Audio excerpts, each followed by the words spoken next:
오늘 살펴볼 본문의 말씀은 아주 매우 중요한 주제를 다루고 있습니다. 그 주제는 사람들의 행위에 관한 것입니다. 이미 로마서 1장 17절에서부터 로마서 3장 20절까지 이 문제를 계속 사도 바울이 다루게 될 것입니다. 먼저 오늘 본문 6절 말씀을 여러분이 성경을 펴시고 주의 깊게 살펴봐 주시기 바랍니다. 자, 이 말씀은 여러 가지 의미에서 해석될 수 있는 말씀이기 때문에 성경 전체의 문맥을 대조하면서 주의 깊게 살펴보아야만 합니다. 왜냐하면 행위대로 보응하신다는 이 하나님의 말씀과 우리가 늘 알고 있는 믿음으로 구원을 받는다는 말씀과 도대체 어떤 관계가 있는지를 밝혀주는 중요한 말씀이기 때문입니다. 성경을 이해하고 받아들이는 데 있어서 여러분과 제가 아주 중요하게 생각해야 하는 것이 있습니다. 성경 문맥에 관한 것입니다. 종종 이단들이 이런 문맥의 흐름에서 벗어나서 성경의 단 한 개의 구조를 가지고 성경을 이해시키고 또 해석해서 많은 영혼들을 멸망의 길로 인도해 왔습니다. 6절 말씀 한번 같이 우리 읽어보겠습니다. 준비되셨죠? 같이 읽습니다. 시작. 하나님께서 각 사람에게 그 행한 대로 보응하시되 라는 이 말씀입니다. 성경에서 하나님께서라고 시작하셨을 때는 제가 이미 말씀드렸습니다. 하나님이 모든 말씀의 주어의 자리를 지키고 계시기 때문에 도대체 하나님이 무엇을 나에게 말씀하려고 하시는가를 주의 깊게 살펴보아야 합니다. 자, 이 말씀에서 하나님께서 무엇을 하셨다고 말씀하셨습니까? 각 사람에게 행한 대로 내가 보응하겠다, 그렇게 선언하셨습니다. 만약에 이단들처럼 성경 전체와 문맥의 앞뒤를 살펴보지 않고 요 한 절의 말씀만 가지고 주장을 하면 사람이 구원받는 것이 그 사람의 행위에 따라서 결정되는 것처럼 보여집니다. 그래서 대부분의 이단들이 구원의 조건으로 행위를 강조하는 이유는 바로 성경이 여기서 이렇게 지금 말씀했다라는 겁니다. 행위대로 보응을 받는다는 이 말씀에 대해서 이 말씀 자체도 부인하는 사람들도 있습니다. 예를 하나 들면 1700년대에 영국과 미국에서 한때 유행했던 샌더마니즘, 샌더매니안이라고들 부릅니다. 일종의 기독교의 어떤 그룹이었습니다. 이들은 구원에 관해서 어떤 행위도 절대로 구원받는 데 필요하지 않다. 예를 들면 그들은 구원에 관해서 가르칠 때 로마서 10장 9절과 10절 말씀만 놓고 가르쳤습니다. 그 말씀이 무엇입니까? 사람이 마음으로 믿어 의에 이르고 입으로 시인해서 구원에 이른다, 이런 말씀입니다. 그래서 구원을 받는 방법은 오직 당신의 입으로 시인만 하면 구원받을 수 있다고 그렇게 가르쳐 왔습니다. 그래서 사람들을 앉혀놓고 입으로 시인만 하라고 강요를 하다시피 했습니다. 구원에 있어서 어떤 느낌이나 사람의 감정 따위는 절대 필요하지 않다. 그냥 입으로 시인만 하면 구원받습니다. 그들은 말하기를 지금 내가 너에게 물어보는 것에 이 질문에 대해서 오직 믿는다고 예 대답만 하면 된다.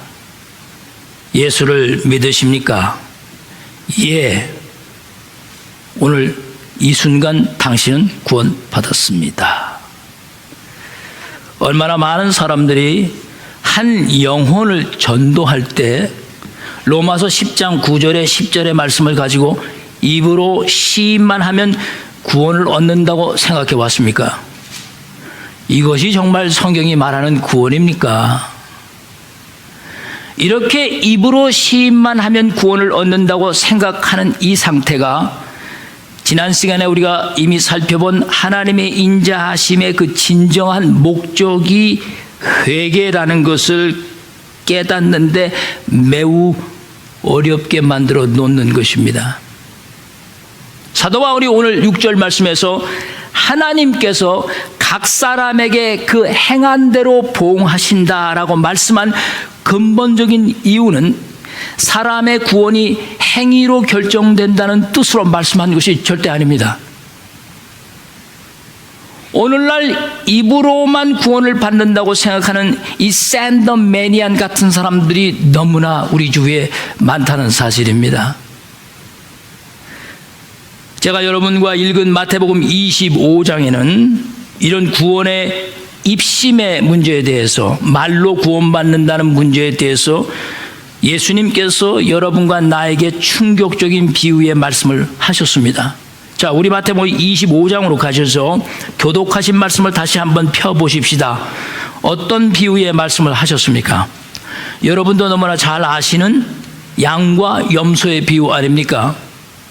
31절 말씀을 보십시오. 이렇게 비유의 말씀을 시작하십니다. 인자가 자기 영광으로 모든 천사와 함께 다시 올 때에, 자, 미래에 일어날 심판의 날을 우리 예수님께서 비유하시면서 말씀하십니다. 예수님께서 오셔서 모든 민족을 그 앞에 다 모으고 각각 분별하여 이르기를 목자가 양과 염소를 분별하는 것처럼 하시겠다고 하셨습니다. 어떻게 분별하셨습니까? 말씀을 보십시오. 양은 어느 쪽에? 오른편에, 염소는 왼편에 둔다고 하셨습니다. 그리고 오른편에 있는 자들에게는 무엇을 받을 자들이라고 하셨습니까? 복을 받을 자들이라고 하시면서 그들이 왜 복을 받을 자들인지를 밝히셨습니다. 자, 그들이 분명하게 어떤 일을 행했습니다. 35절부터 그 복을 받을 자들이 행한 것이 무엇인지를 구체적으로 밝히셨는데, 우리 한번 같이 또 읽어볼까요? 시작. 내가 줄일 때에 너희가 먹을 것을 주었고, 목마를 때 마시게 하였고, 나그네 되었을 때 영접하였고, 헐벗었을 때 옷을 입혔고, 병들었을 때 돌보았고, 옥에 갇혔을 때 와서 보았느니라. 그래서 오른쪽에 있던 자들이 의로운 자들이죠. 우리가 언제 그렇게 했는지 예수님께 물었습니다. 자기들도 언제 그렇게 했는지 잘 모르겠다는 거죠. 이것은 우리가 언제 예수님께 그렇게 했냐를 물어본 겁니다. 그랬더니 예수님께서 말씀하시기를 뭐라고 말씀했습니까? 너희가 내 형제 중에 지극히 작은 자 하나에게 한 것이 곧 내게 한 것이다 라고 말씀하셨습니다. 여기서 아주 중요한 말씀이 40절 말씀에 뭐뭐 한 것, 영어로 말하면 as you did it, as you did it, 뭐뭐 한 것, 어떤 행위에 대해서 예수님이 구체적으로 말씀하신 겁니다. 그런 후에 41절을 보시면 그 다음에는 왼편에 있는 자들에게 그들이 무엇을 받을 자들이라고 했습니까? 반대로 저주를 받을 자들이라고 하시면서 똑같은 내용의 말씀을 하셨습니다. 그런데 한 가지만 다르게 말씀하셨습니다. 여러분 찾으실 수 있겠습니까? 뭐뭐 하지 않았다. 뭐뭐 했다가 아니고 반대로 왼쪽에 있는 사람들은 뭐뭐 하지 않은 사람들이다 라고 말씀하시면서 왼편에 있던 자들도 똑같이 우리가 언제 그렇게 하지 않았었습니까? 질문을 했습니다. 그러자 예수님께서 내 형제 중에 지극히 작은 자에게 하지 않은 것이, 한 것이 아닙니다. 하지 않은 것이 곧 내게 하지 않은 것이다 라고 말씀하셨습니다. 여기서 중요한 말씀이 하지 않은 것입니다. 오른쪽 사람들에게는 한 것을 말씀하셨고 왼쪽 사람들에게는 하지 않은 것에 대해서 강조하셨습니다. 결론은 무엇입니까? 뭐뭐 한 것은 무슨 축복을 받았다고 마지막에 얘기했습니까? 영생의 축복을 받았고, 뭐뭐 하지 않은 것은 영벌, 저주를 받습니다. 그리고 너무나 심각한 말씀을 왼쪽 사람들에게 하셨는데, 마귀와 그 사자들을 위하여 준비된 영원한 불에 너희도 함께 들어가리라 그러셨습니다. 아직도 많은 사람이 이 샌더매니아니즘에 빠져서 마태복음 25장의 이 말씀이 자신의 구원과 관계가 없다고 생각들을 합니다. 자신은 다 어느 쪽이죠? 오른쪽입니다. 그리고 입으로만 예라고 시인을 분명히 나는 했기 때문에 로마서 2장 6절에 이 말씀, 하나님께서 각 사람에게 그 행한 대로 보응하시겠다, 마태복음 25장에서 한 것과 하지 않은 것에 대한 이 말씀의 심각성을 받아들이지 않습니다. 왜? 내가 다 오른쪽에 있다고 생각을 하니까. 그리고 샌더 매니안처럼 오직 입으로만 시인하면 구원을 받는다고 강하게 믿고, 이런 마태복음 25장의 말씀과 관계없이 살아가는 것입니다. 그러므로 하나님의 인자하심을 알지 못한 사람들이 고집을 부리고 끝내 회개하지 않아 하나님의 의로우신 심판 앞에서 분노를 쌓아가는 것과 마찬가지로, 잘 들어보세요, 오직 입으로만 시인하여 구원을 받을 수 있다고 고집을 부리면서 하지 않은 것으로 인해서 하나님의 진노와 분노를 받게 될 것에 대해서 다를 것이 없다, 저는 그걸 강조하는 것입니다. 인간의 구원의 완성에 있어서 선한 행위 자체를 완전히 배제하는 것은 사실 기독교가 아닙니다. 오해 없이 잘 들으십시오. 물론 선한 행위 자체가 구원받지 못합니다. 아무도 선한 행위 가지고 구원받을 수 없습니다. 그러나 구원을 결정할 수는 없지만 선한 행위가 믿음으로 구원받은 자들의 분명한 열매라는 것은 성경이 말씀하고 있는 사실입니다. 그리고 그 행위대로 하나님께서 보응하시겠다고 지금 말씀하셨습니다.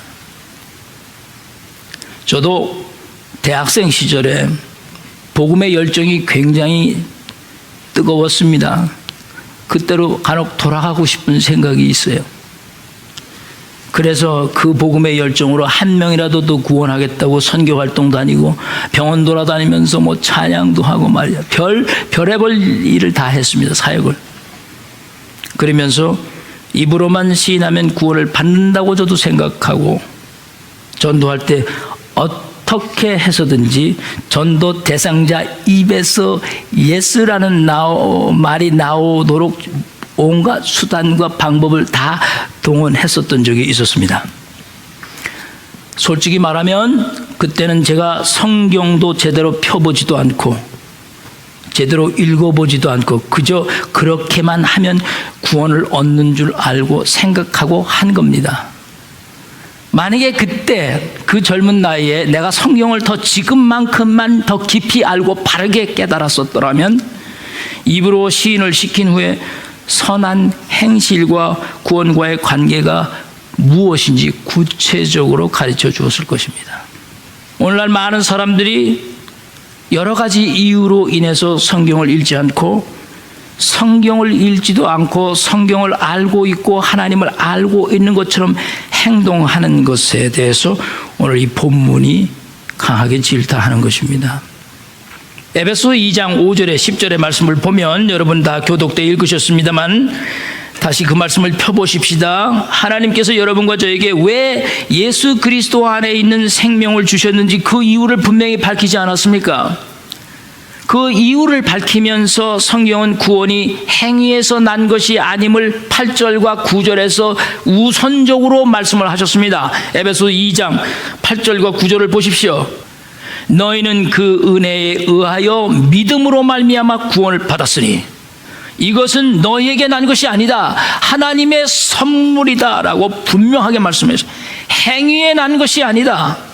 이는 누구든지 자랑하지 못하게 함이라 하셨습니다. 그리고 10절 말씀이 중요한 겁니다. 자, 10절 말씀 함께 읽겠습니다. 시작.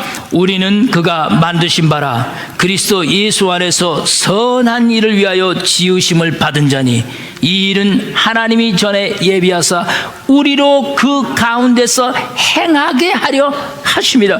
여러분 이 말씀 들으셨습니까? 이 말씀 정말 믿으십니까? 하나님께서 사람에게 그리스도 안에 있는 생명을 주신 이유는 여러분과 나를 부르셔서 중생을 일으키시고 믿음으로 고백하게 하신 그 이유는 우리들로 하여금 예수 그리스도를 통해서 하나님을 먼저 알게 하시고, 그리고 그 하나님의 믿음, 하나님에 대한 믿음이 선물로 주어졌다는 것을 알게 하시고, 그분을 믿게 하시고, 그 선물을 받은 믿음으로 인해서 여러분과 내가 고백만 한 것으로 끝나는 것이 아니고 선한 행실을 그 가운데서 행하게 하시도록 하시기 위해서 그 일을 다 하셨다는 겁니다. 선한 행실 이전에 그 중요한 일들을 다 하셨다는 겁니다. 그러므로 성경 전체의 문맥과 상관없이 로마서 10장 9절이나 10절 또는 다른 어떤 성경 구절 하나만 가지고 분명히 입으로 시인만 하면 구원을 얻는다. 과연 그것이 성경이 가르치는 것일까요? 입으로만 구원에 이룰 수 있다고 성경 전체의 문맥을 무시하고 성경이 가르친 적은 없습니다. 구약에서도 보면 시편 62편 12절과 잠언 24편 12절 말씀을 보시면 똑같이 오늘 로마서에 있는 말씀을 하셨습니다. 하나님께서 각 사람의 행위대로 보응하시겠다고 하셨습니다. 구약과 신약 통틀어서 이 얘기는 계속되는 것입니다. 야고보서 2장 14절과 19절 말씀에는 행함이 없는 믿음은 무슨 믿음이라고 야고보서가 말씀했나요? 죽은 믿음이라고 했습니다. 그러면서 야고보서 사도께서 행함이 없는 믿음에 대해서 그 야고보서 2장 19절을 펴보십시오. 아주 독특하게 마귀와 비교해서 말씀을 하셨습니다. 19절에 이렇게 말씀을 하셨습니다. 내가 하나님은 한 분이신 줄 믿느냐? 잘하는도다. 귀신들도 믿고 떠느니라 하셨습니다. 그러니까 하나님에 대한 이 믿음을 누구도 갖고 있다는 겁니까? 마귀들도 갖고 있다는 거예요. 마귀가 언제 하나님을 부인한 적이 있습니까? 성경을 보십시오. 마귀는 하나님을 부인한 적이 없습니다. 마귀가 하나님의 존재를 무시한 적이 있습니까? 없습니다. 하나님이 부르시면 마귀들은 쫓아가서 달려가서 하나님 앞에 앉았습니다. 언제 마귀들이 하나님을 무시한 적이 있었습니까? 도대체 마귀의 문제가 무엇입니까? 하나님을 인정하고 하나님의 존재를 알았던 마귀들의 근본적인 문제가 무엇입니까? 마귀는 하나님을 없다고 무시한 적이 한 번도 없습니다. 마귀의 문제는 하나님처럼 되는 것이었습니다. 마귀가 원한 것은 하나님의 짝둥이 되는 것이었습니다. 짝둥. 하나님이 존재하지 않는데 어떻게 짝둥을 생각해낼 수 있겠습니까? 하나님이 계시다는 것을 믿었기 때문에 가능한 것입니다. 그런데 마귀의 근본적인 문제를 이미 우리가 마태복음 25장에서 그 양과 염소의 문제를 다루면서 다 다루었지 않습니까? 그들이 절대로 하지 않는 것이 있는 겁니다. 마귀는 절대로 선한 행위를 할 수가 없습니다. 사탄 마귀가 하나님을 인정하고 믿음을 가졌어도 마귀가 되는 것은 하나님에 대한 믿음이 될 수 없는 그 이유는 절대로 마귀는 선한 행위를 할 수 없기 때문입니다. 이 점이 마귀와 우리와 다른 점입니다. 여러분과 나는 선한 행실을 할 수 있습니까? 할 수 있습니다. 왜? 우리 안에는 그 하나님의 형상이 있기 때문입니다. 우리는 그리스도 예수 안에서 다시 살아났기 때문입니다. 그래서 여러분과 나는 그 예수 그리스도 안에 있는 믿음 안에서 선한 행위가 가능한 겁니다. 그러나 마귀는 절대 할 수가 없는 것입니다. 그래서 마귀에게 예비된 그 영원한 불에 왼편에 있는 너희들도 함께 들어가야 할 것이라고 말씀하지 않으셨습니까? 중국에 가면 짝퉁이 그냥 굉장히 많다고 그러잖아요. 근데 이 짝퉁의 문제가 무엇입니까? 가짜입니다. 다시 말해서 거짓이다, 그 뜻입니다. 거짓. 이 거짓은 겉으로는 하나님처럼 흉내를 낼 수는 있는데, 그죠? 짝퉁이 그런 겁니다. 내용면에서는 결코 하나님 같을 수가 없습니다. 그게 짝퉁의 문제입니다. 겉은 똑같은데 내용은 완전히 다른 겁니다. 그러니 마귀는 절대로 선한 행위를 할 수가 없습니다. 만약에 여러분과 내가 절대로 선한 행위를 할 수 없다면 우리도 그 위치가 어디 아래에 있는지는 분명하게 드러나는 것입니다. 요한일서 1장 6절 말씀에 성경은 거짓에 대해서 이렇게 밝혔습니다. 만일 우리가 하나님과 사귐이 있다 하고 어두움에 행하면 거짓말을 하고 진리를 행하지 아니함이거니와 그가 빛 가운데 계신 것 같이 우리도 빛 가운데서 행하면 우리가 서로 하나님과 사귐이 있고 그 아들 예수의 피가 우리를 모든 죄에서 깨끗게 하실 것입니다. 아멘. 사도 요한은 그리스도인의 성화에 대해서 지금 강력하게 말씀하고 있습니다. 하나님을 입으로 시인하고 믿는다고 하면서 그의 계명을 지키지 않는다면 당신은 사실상 거짓말쟁이입니다. 당신 안에 사실상 진리가 없다고 보아야 합니다 라고 선언을 하는 겁니다. 여러분, 이 말씀을 오해하시면 안 됩니다. 꼭 하나님의 계명을 다 지켜야만 내가 거짓말쟁이가 아니다라는 뜻이 절대 아닙니다. 지키도록 우리가 최선을 다하고 내가 성화되어 가고 내가 변화되어 가는 그 성화의 거룩한 삶이 전혀 보이지 않는다면 우리가 입으로 시인한 그 예스라는 믿음에 대해서 의심할 수밖에 없고 당신의 믿음은 혹시 거짓이 아닙니까? 라고 말씀하고 있는 것입니다. 오늘날 기독교 안에 이 샌더매니안 같은 무율법주의적인 사고들이 가득 차 있습니다. 여러분과 내가 입으로 진술한 내용과 그 진술한 내용에 대해서 아무런 열매가 보이지 않는다면, 그리고 내가 구원을 받았습니다 라고 한다면, 그러니 이제는 무엇을 행하든지 문제가 될 것이 없습니다. 그까지 거짓말 죄 정도 증거 상관없습니다. 그 구원파들이 하는 얘기 아닙니까? 이러한 사고가 하나님의 인자하심의 목적이 회개에 있다는 것을 깨닫지 못하게 하고 하나님의 의로운 심판의 그날이 오기 전에 모든 사람들이 진정으로 회개할 수 있는 길을 막아버리는 것입니다. 사람들이 싫어하는 것이 하나 있습니다. 저도 목회를 하면서 늘 겪는 것인데요. 자신에 대한 외부의 평가를 받는 것을 사람들은 사실 싫어합니다. 사람들은 자신에 대한 평가가 좋게 나오면 아주 기쁘고 즐겁지만 자신에 대한 평가가 자신이 기대한 만큼 나오지 않으면 매우 불쾌하고 실망스러워합니다. 그럼에도 불구하고 사람들은 그런 외부적인 평가를 통해서 쓰리기도 하지만 변하기도 하고 성장하기도 합니다.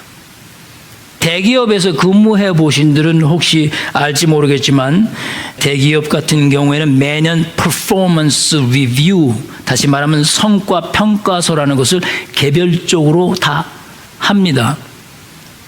어떤 교회에서는, 즉 교회 비판론자는 아니지만 이해를 돕기 위해서 말씀합니다. 어떤 교회에서는 이런 신자로서의 퍼포먼스 리뷰를 하는 교회가 있습니다. 예배 출석 몇 번 했는지 다 계산합니다. 헌금 얼마 냈는지 다 계산합니다. 전도는 몇 명 했는지 다 계산하고 꼬박꼬박 챙깁니다. 좀 그렇죠? 세상 기업에서나 할 수 있는 것을 교회에서도 하는 경우들이 참 많습니다. 자신의 업무 실력에 대한 평가로 인해서 세상에서는 진급이 결정되고 봉급이 책정됩니다. 아주 중요합니다. 피아노를 치는 사람이 있습니다. 그런데 이 사람이 기타로 평가받을 수 있습니까? 절대 아닙니다. 피아노 치는 사람은 피아노 치는 행위를 통해서 평가를 받습니다. 모든 것이 생각하고 말로 한 것으로는 평가받지 못합니다. 어떤 행위가 분명히 뒷받침되어야 평가할 수 있는 것입니다. 최근에 조선일보에 여러분 너무나 잘 아시는 얘기입니다. 5년마다 개최되는 쇼팽 피아노 콩쿠르 대회가 있었지 않습니까? 그 쇼팽 피아노 콩쿠르 대회에서 한국인으로 우승한 조성진 피아니스트에 대한 기사가 소개돼서 제가 말끔하게 다 읽어봤습니다. 물론 쇼팽 콩쿠르 대회에서 한국인이 입상한 것은 이번 처음이 아닙니다. 이미 2005년에 10년 전에 임동혁과 임동민 이 두 사람이 공동으로 3위에 입상했던 적이 있었습니다. 하여튼 세계적인 피아노 연주자가 되기 위해서는 이 쇼팽 피아노 콩쿠르 대회는 많은 젊은 피아노 연주가들이 바라는 세계적인 등용문입니다. 거기서 1등 했다는 것은 그의 인생이 이미 정해졌다는 얘기입니다. 이 쇼팽 대회 이후 조성진 군이 한국에서 첫 공연을 했다는 기사 내용입니다. 2,500석이 1시간도 채 안 돼 다 매진돼 버렸습니다. 그래서 주최 측에서 이례적으로 한 번 더 공연을 했는데 그것마저도 35분 만에 다 매진됐답니다. 그리고 앞으로 그에게 확정된 연주회만 60회가 된다고 합니다. 조성진 군은 어렸을 때 다른 또래 아이들보다 피아노 치는 실력이 뒤떨어졌다고 합니다. 국민학교 3학년 때 다른 아이들이 쇼팽을 두드릴 때 조성진 아이는 소나타네를 쳤답니다. 참가하는 피아노 콩쿠르 대회마다 다 떨어졌답니다. 15살쯤 돼서 처음으로 콩쿠르 대회에서 상을 받기 시작을 했는데 그때쯤 되면 평가는 피아니스트로 성공하기는 힘들다는 것이죠. 상을 받으려면 벌써부터 받았어야죠. 그럼에도 불구하고 그는 피아노를 치고 싶었답니다. 지난 쇼팽 콩쿠르 대회 나가기 전에는 자신의 휴대폰을 다 끊어버리고 9개월 동안 피아노만 쳤답니다. 2011년 차이코프스키 콩쿠르 3위 입상, 2014년 루빈스타인 콩쿠르 3위 입상, 그리고 쇼팽 콩쿠르 대회 우승이란 자랑할 만한 업적을 남겼습니다. 그에 대한 세계적인 평가는 엄청납니다. 자, 한번 생각을 해보십시다. 조성진 군이 무엇으로 평가를 받았습니까? 음악 이론입니까? 음악 평론입니까? 그의 평가는 오직 피아노를 치는 행위로만 평가를 받았습니다. 왜요? 그가 피아니스트였기 때문입니다. 그는 좋은 평가를 받기 위해서 피아노 건반을 두드리지 않았습니다. 그는 자신이 피아노가 너무 치고 싶고 그 피아노 치는 행위가 좋았기 때문에 그런 좋은 결과를 가져온 것뿐입니다. 그렇다면 여러분과 나는 예수를 믿는 자들로 무엇으로 평가를 받습니까? 성경에 대한 이론입니까? 신학적 학위입니까? 교회에 오래 다닌 경험 때문입니까? 아니면 큰 교회에 등록을 했기 때문입니까? 아니면 세례를 받았기 때문입니까? 여러분과 나는 그리스도인으로서 무엇으로 평가를 받습니까? 어렵습니까? 제 질문이? 그리스도인은 예수 그리스도를 믿는 행위로 평가를 받는 것입니다. 그러니까 예수를 믿는다고 입으로만 시인하고 진정한 행위가 뒷받침되지 못하면 성경은 오늘 6절 말씀을 통해서 그것이 결코 좋은 곳을 돌려받을 수가 없다라고 말씀하시는 겁니다. 누가 하라고 해서 해야만 하는 선한 행위가 아니라 진정으로 내가 하고 싶어서 내가 정말로 마음에서 구원받은 그 믿음의 감격으로 인해서 내가 하지 않을 수 없어서 하는 그 선한 행위를 말씀하고 있는 것입니다. 만약에 피아니스트라고 하면서 그에게 피아노 치는 행위가 없다면 어찌 그 사람을 피아니스트라고 할 수 있겠습니까? 예수 믿는 자들이 오늘날 입으로만 예수를 믿는다고 하면서 예수 믿는 성화적인 행위가 전혀 보이지 않는다면 과연 그리스도인으로 말할 수 있겠냐는 것과 마찬가지입니다. 조성진에 관한 기사를 두세 번 읽어 내려봤습니다. 너무나 그 속에 담겨 있는 소중한 교훈들이 있었습니다. 그 기사를 여러 번 반복해서 읽으면서 저는 예수를 믿는 사람이라면 어떻게 살아야 하는지를 그 조성진을 통해서 배우는 겁니다. 그리스도인들이 자신들의 신앙 고백에 합당한 믿음의 행위의 노력이 없었기 때문에 세상의 조롱거리가 되었구나. 오늘 본문 7절 말씀 여러분이 읽으셨습니다. 그곳에 기록된 것처럼 영광과 존귀를 얻기보다 오히려 8절 말씀에 말씀한 대로 당을 지어 진리를 행하지 않고 결국 하나님의 진로와 분노를 사게 되었구나. 그러면서 저는 여러분과 나에게 이렇게 물어보는 겁니다. 여러분과 저는 과연 어떻습니까? 그리스도인으로서 합당하지 않은 행위를 혹시 하시고 계십니까? 아니면 그리스도인으로서 선한 행위의 본을 보이고 싶어서 간절한 마음으로 그 마태복음 25장에 예수님 말씀하신 그 한 것들에 대한 마음을 두고 계십니까? 참으로 중요한 것입니다. 사랑하는 우리 성도 여러분, 믿음이 중요합니다. 그러나 행위도 중요합니다. 예수를 믿는다고 고백하는 것도 중요합니다. 그러나 자신의 그 고백을 뒷받침해주는 선한 행위도 중요한 것입니다. 주님을 하루 종일 생각하는 것도 좋은 것입니다.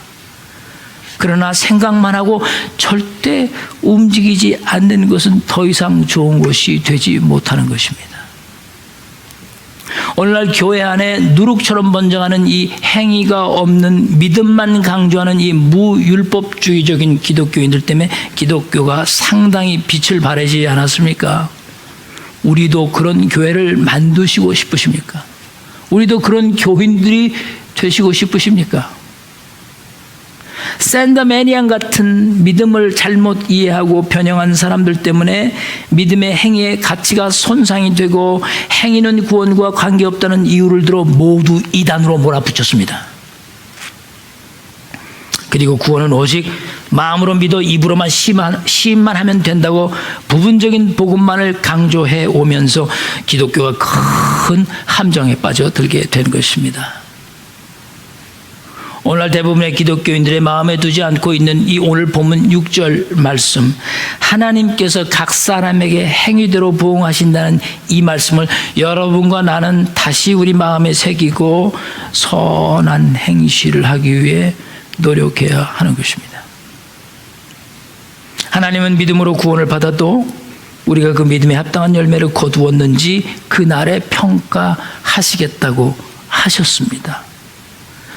그러므로 보응이란 단어가 가진 의미는 선한 행위와 악한 행위와 관련해서 그에 따른 값을 치른다는 뜻입니다. 세국어 동화사전을 펴보니 거기도 똑같이 되어 있습니다. 선한 행위를 한 사람은 좋은 것으로 보응받고 악한 행위를 한 사람은 나쁜 것을 꼭 보응받는다고 말씀하는 겁니다. 오늘 본문 6절 말씀, 하나님께서 각 사람에게 그 행한 대로 보응하신다는 이 말씀을 여러분과 나의 구원과는 무관하다고 생각하기보다 믿음으로 구원을 받았기 때문에, 입으로 시인했기 때문에 그 믿음에 합당한 선한 행위를 통해서 주님께서 목적하신 우리들의 선한 행실의 삶을 살아 모두가 하나님께서 주시는 보응에 참여하시기를 주의 이름으로 간절히 축복드립니다. 우리 기도하십시다.